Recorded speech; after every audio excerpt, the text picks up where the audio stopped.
So ఇక్కడ ఈరోజు కూడా ఇంకోటి కాన్సెప్ట్ ఏంటంటే, నేను ఇది ఎందుకు చెప్తున్నానంటే, పాపం ఎంతోమంది ఇప్పుడు నా దగ్గరకు వచ్చేటప్పుడు డబ్బులని పాపం అక్కడికి వెళ్ళాం ఇక్కడికి వెళ్ళాం, ఇది అనుకున్నాం అది అనుకున్నాం, ఏదో క్లాసెస్ అటెండ్ అయ్యాం, అది చేసాం ఇది చేసాం, ఊరిగామ్మ ఒక నిమిషం ఆగండి. అసలు నేను లాజిక్ చెప్తాను, దాన్ని బట్టి ఆలోచించుకోండి. ఇప్పుడు ఈ మధ్యలో చాలా రోజుల నుంచి ఏంటంటే, ఒక 1 year 1.5 year నుంచి ఒక మేనిఫెస్టేషన్ అనేది ఒకటి వస్తుందంట. మళ్ళీ వాళ్ళు దేవుడు ఎవరు ఎక్కడ ఏ శాస్త్రం చెప్పారో నాకు తెలియదు, కానీ అది ఎవరు చెప్పారు ఎవరి దగ్గర నేర్చుకున్నారో వాళ్ళు నాకు తెలియదు. నేను మీకు జ్యోతిష్యం నుంచే నేను ఏదైనా జ్యోతిష్యంతో కనెక్ట్ అయి ఉంటాను. సో అక్కడి నుంచే మీకు నేను అర్థమయ్యేటట్టు చెప్తాను. ఇప్పుడు వీళ్ళు ఏమంటున్నారంటే, కొంతమంది పొద్దున 3:30కి వెస్ట్ ఫేస్కి కూర్చో, నువ్వు ఏది అడిగితే అది అయిపోతుందంట. ఊరి అమ్మ ఇక అట్లయితే అందరం ఇక నేను కూడా కూర్చుంటారు పొద్దున కూర్చొని, ఇక నాకు ఒక 50 లక్షలు కావాలి, 1 కోటి రూపాయలు కావాలని నేను కూడా అడుగుతాను. ఏదైనా ఒక యోగం ఉండాలి. మనం ఒక డేట్ ఆఫ్ బర్త్లో పుట్టాం, దానికి ఒక అర్థం ఉంది. మనం ఒక సమయంలో పుట్టాం, దానికి ఒక అర్థం ఉంది, ఒక ప్రాప్తం ఉంది, ఒకటి రాసి ఉంది పైనవాడు. కానీ ఆ రాతను కూడా మార్చుకునే మన దగ్గర ఒక ప్రయత్నం ఉంది. ఏంటిది? కర్మ. మంచి పనులు చేసుకుంటూ వెళ్ళు, ఎవరిని ఇబ్బంది పెట్టకు, నీ పన్ను చేసుకుంటూ వెళ్ళు. తప్పకుండా తండ్రి ఆ రాతను కొంచెం మార్చగలుగుతాడు. అంతే. మనం చేసే కర్మ పుణ్యం బట్టే. ఒకవేళ రోడ్డు మీద కూడా ఇవాళ కరోడపతి అవుతున్నాడు అంటే ఎందుకు? వాడి యొక్క విజన్ అంత కరెక్ట్ ఉంది, అంటే వాడు రాహు అంత పర్ఫెక్ట్ ఉన్నాడు.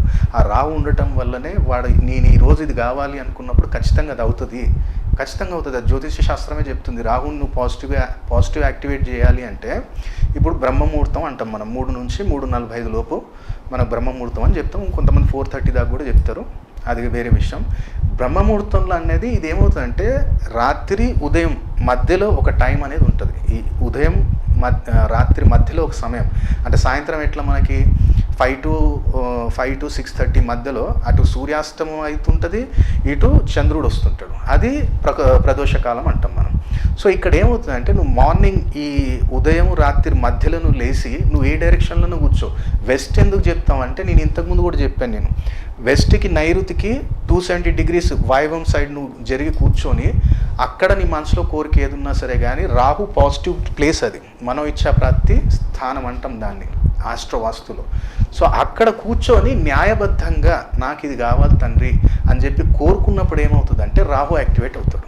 రాహు ఏంటిదంటే మేనిఫెస్టేషన్. రాహువే నవగ్రహాలలో రాహువే.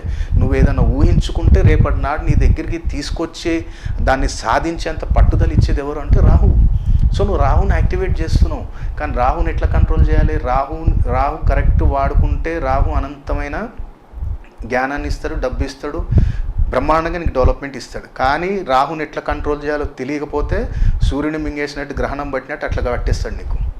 అది ఆలోచించు. రాహుని యాక్టివేట్ చేస్తున్నామంటే రాహుకు సంబంధించిన జాగ్రత్తలు తీసుకోవాలి. వాళ్ళకి ఏదో మేనిఫెస్టేషన్ నువ్వు లేచి చేసుకో అంటారు, కానీ మళ్ళీ నెగిటివ్నెస్ కూడా వస్తుంది నీకు. పాజిటివ్ ఇప్పుడు ఎప్పుడు కానీ దైవారాధన చేసేటప్పుడు, ఇప్పుడు నేను ఒకవేళ అనుకుందాం, నేను దుర్గామాత ఆరాధన చేస్తున్నాను నవరాత్రులలో, అమ్మ డైరెక్ట్ 9వ రోజు నా ముందుకు వచ్చి దర్శనం ఇస్తుందా, లేదంటే నాకేమైనా సూచన ఇస్తుందా అంటే ఇయ్యదు అమ్మ. ఫస్ట్ వాళ్ళ గణాలు వస్తారు, నిన్ను పరీక్షిస్తారు. నా అమ్మని చూసేంత అర్హుడా కాదా వాడు, వీడి దగ్గర అంత ధైర్యం ఉందా లేదా అన్న వాళ్ళు ఎప్పుడైతే గణాలు వాళ్ళు పరీక్షించిన తర్వాత నువ్వు అర్హుడు అయితే అప్పుడు అమ్మ కల్లో కానీ ఎక్కడ కానీ నీకు దర్శనం ఇచ్చి ఆశీర్వాదం ఇస్తుంది.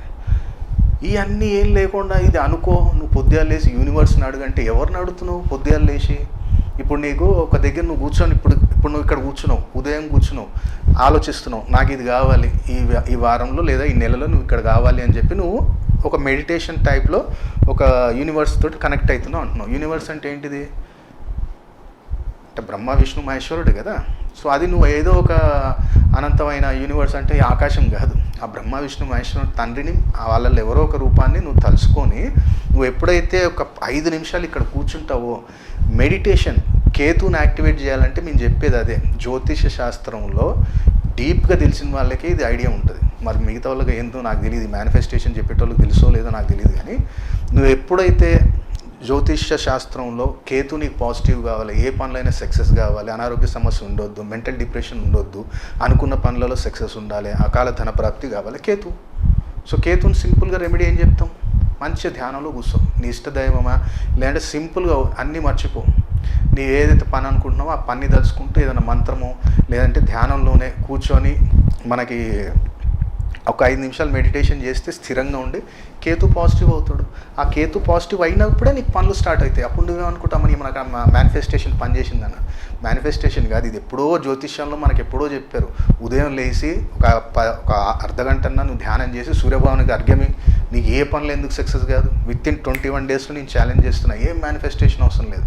6 గంటలకి సూర్యోదయం ముందులే లేచి స్నానం చేసుకొని మంచి వస్త్రం ఏదైనా మంచిగా నీట్గా క్లాత్ ఏదైనా వేసుకొని కింద ఆసనం వేసుకో, రాయి చెంబులో నీళ్ళు పెట్టుకో, మంచిగా ఒక 20 మినిట్స్ 25 మినిట్స్ మంచి ధ్యానం చేయి. ఓం నమ శివాయ కాకపోయినా ఓం నమ శివాయ అనే మంత్రం కూడా మనం గురువు ఉపదేశం తీసుకోవాలి. సాంబ సదాశివ సాంబ సదాశివ సాంబ సదాశివ అనుకుంటూ నువ్వు, లేదంటే విష్ణుమూర్తిది నారాయణ నారాయణ నారాయణ అది అనుకొని మంచిగా ధ్యానం చేసి 25 నిమిషాల తర్వాత తండ్రికి సూర్యభగవానుడికి అర్ఘ్యమి. అష్టసిద్ధులు హనుమంతుల వారికి నేర్పించింది ఎవరు? అష్టసిద్ధులు నేర్పించింది ఎవరు? హనుమంతుల వారికి సూర్యభగవానుడే కదా. మరి అలాంటి నీకు మన సనాతన ధర్మం చెప్తుంది, మన శాస్త్రాలలో ఉన్నది. ఇది ఏదో ఇక్కడ నుంచి అని నేర్చుకొని పోయి అక్కడ అబ్రాడ్లలో వాళ్ళు చెప్పి మళ్ళీ అది రిటర్న్ మనకు వస్తుంది. ఆ మేనిఫెస్టేషన్ అంట, నెంబర్స్ అంట, ఇవన్నీ ఏంటంటే పబ్లిక్కి మైండ్ భయపెట్టించేసి ఇది చేస్తే అదవుతుంది. ఒక మంత్రము, ఒక పదము, ఒక మంత్రం అందుకనే అంటాం. ఆ మంత్రాన్ని ఏకాక్షరి మంత్రమా, త్రియాక్షరి మంత్రమా, పంచాక్షరి మంత్రమా గురువులు ఆలోచిస్తారు. వీడి కెపాసిటీ ఎంతవరకు ఉంది అది ఇవ్వాలంటేనే ఆలోచిస్తాం. నీ సంకల్ప బలం, ఈ మేనిఫెస్టేషన్ అనేది ఏం లేదు.